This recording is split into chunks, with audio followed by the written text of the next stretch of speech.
Yes, I believe there were some, Shuichi said, placing his hand on his chin. He always does this when he is deep in thought. I looked back in my handbook and there was evidence of this. So this must have been what the culprit has done. I mean, for the locker room mystery, these were both involved.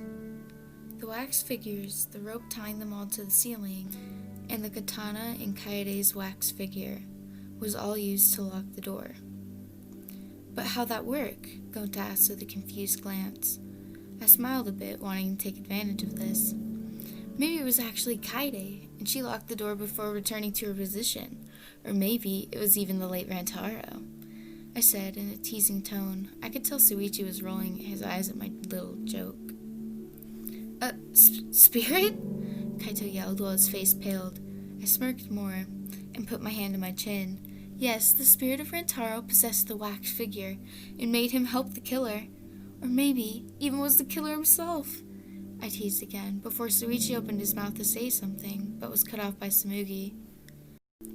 Angie was going to use the necromation to perform the ritual, so it would make sense if the late Rantaro maybe killed her out of rage from being revived without his permission, she exclaimed, making Gonta gasp as well. So Rantaro killed Angie? Gonta gasped, before Kibo cut in. I'm sure there must be some logic behind this. I mean, if it is true, does that mean she used the necromation? Kibo asked, making me look back over the evidence. But that wouldn't work. No, that's wrong, Shuichi interrupted my thinking, making all of his focus back on him. He paused for a moment before speaking again. The necromation instructions explicitly say that for the ritual to work, the necromation would have to be burned in the process. And because the necromation was still there, it proves that the ritual wasn't fully completed, he said before going back to his normal speaking tone. That is correct, Kibo said, before putting his hands to his sides. She did have the necromation in her possession, and it was not burned to ashes as the ritual said, he said before Samugi spoke. Yes, that does make sense. So that means Rantaro couldn't have killed Angie, she said with a sigh. I'm assuming because we don't have a lead anymore, but knowing she could be the possible mastermind, maybe she's disappointed that we figured that out so we can get closer to the culprit. Of course he wouldn't. Screw spirits, Kaito yelled, stuttering again. It made me want to laugh so hard to see the overly confident luminary of the stars to be so afraid of a ghost. I'm totally going to use that against him sometime. Now that that's cleared up, we should get moving on with the trial, Shuichi said, turning the attention of the others back to the case. I like how everyone respects him enough to allow him to just move on with the trial without much rebuttal. Most of the time, anyway. About the katana, wasn't that from Kaio's lab? Tenko finally asked. She hasn't been as talkative this trial. That's pretty interesting. I mean, she wasn't involved in either of the main parts of the case, so she doesn't have a lot to comment on. Because she wasn't involved. But I mean, she could have contributed earlier. Yes, that is correct. But it was easily accessible to anyone, so that doesn't make me the culprit just because it was in my lab originally, Kaio said with a calm look on his face. I guess, but what about the fact that you were the one to suggest the seance? Himiko asked, making Kaio pause for a moment. I explained the use of the seance before we started, yes? So that means we all knew about it. So it could have been anyone, not just me, he said with the same calm tone. It was actually bothering me how unfazed he seemed by all of this. There was a moment of silence as we got stuck in a point without a lead. I remembered about the whole student council rules and how they were the only ones that were allowed to go into Angie's lab at night. Maybe it was one of them? We do still have 5 members of the student council still living, so that could be the next lead in this case. What about the student council? I asked, making the others I cannot say words today. What about the student council? I asked, making the others perk up at my question. Yeah, what about it? Kibo asked, giving me a skeptical glance.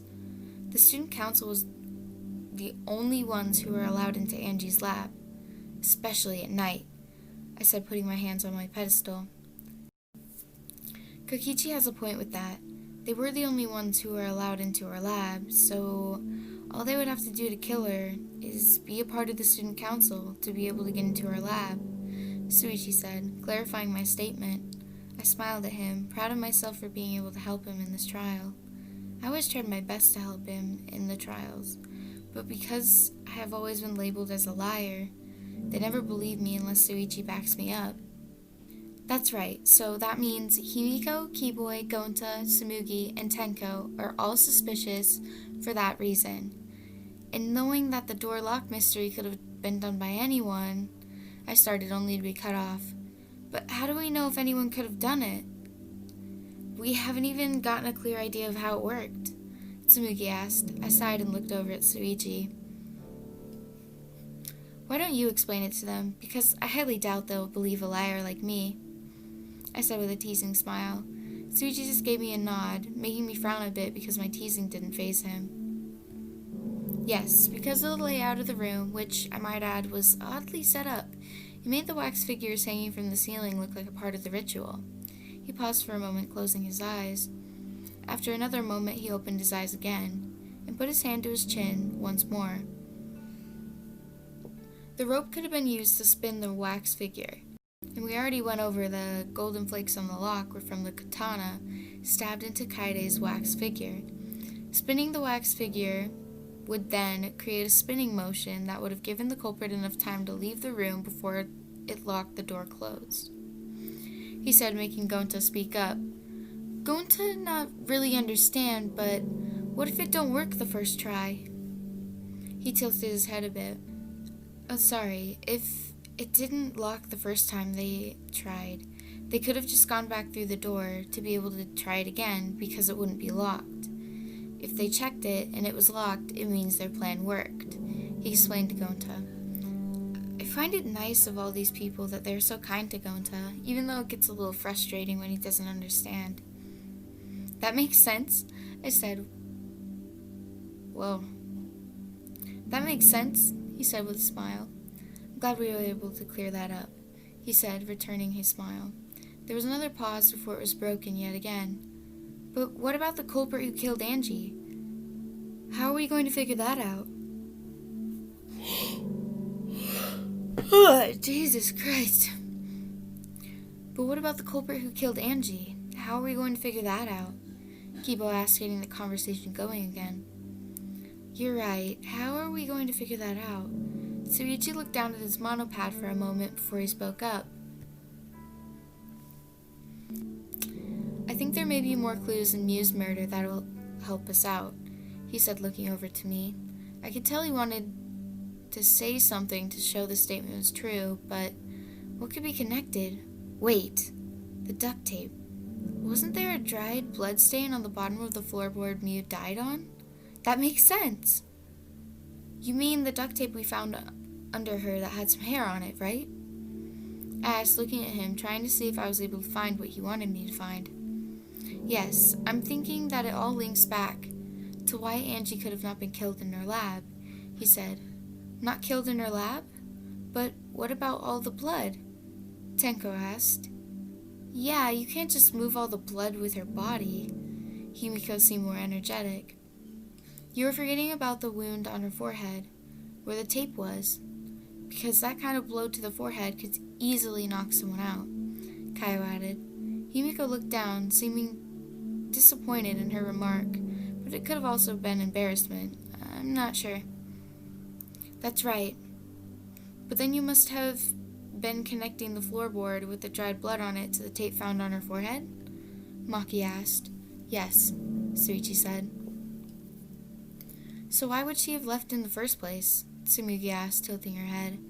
Well, if she was going to do the ritual, she would need something to burn the necromation, right? Kibo asked, looking back at Shuichi. Shuichi paused for a moment to collect his thoughts. There were candles in the other rooms, right? Kaito asked, actually saying something that wasn't stupid or dumb in any way. I'm surprised.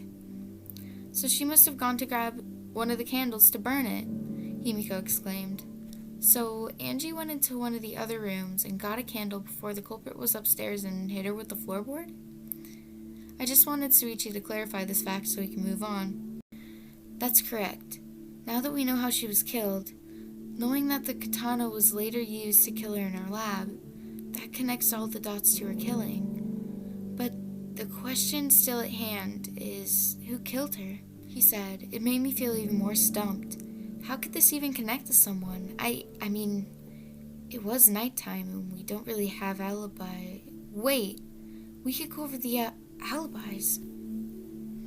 Why don't we get everyone's alibis of where they were last night? I said, turning the focus back to Shuichi again. That's a good start, he said before adding. Let's all say what we were doing last night after the nighttime announcement.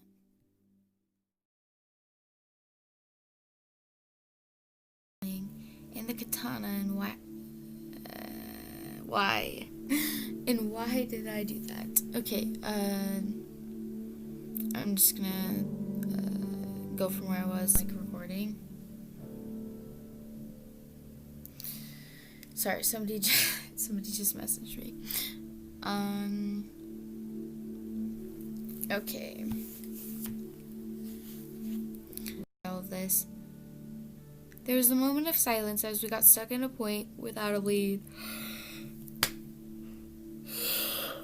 I'm tired.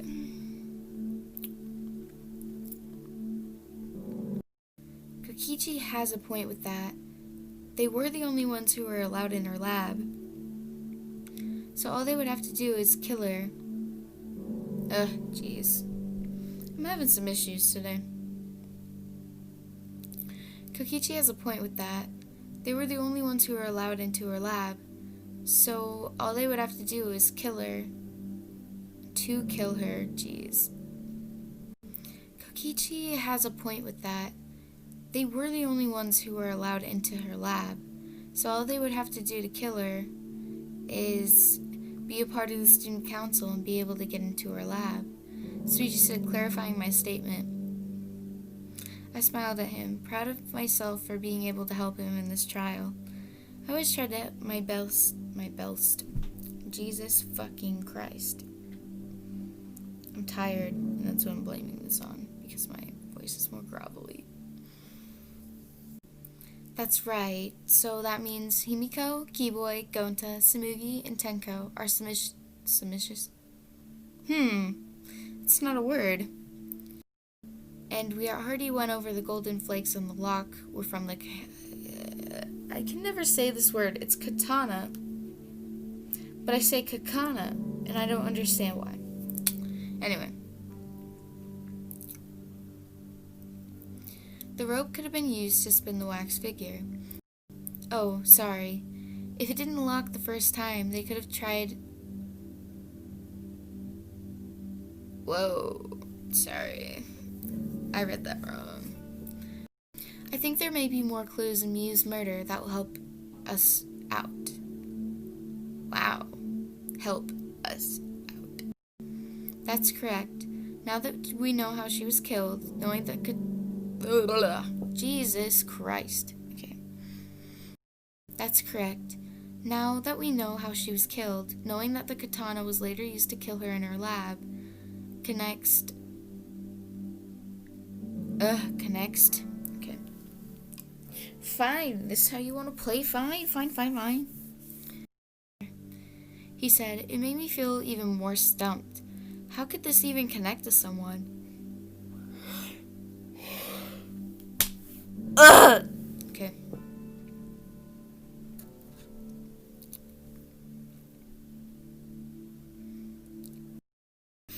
I love the end. It's like, I'm actually getting into this trial. I remember when I was writing this, that literally, I had a notepad and I was rewatching the trial. So I took notes on it and I was like, okay, this is what happened in the trial. How are we supposed to switch Tenko and Miu in this situation? So, that was fun or something.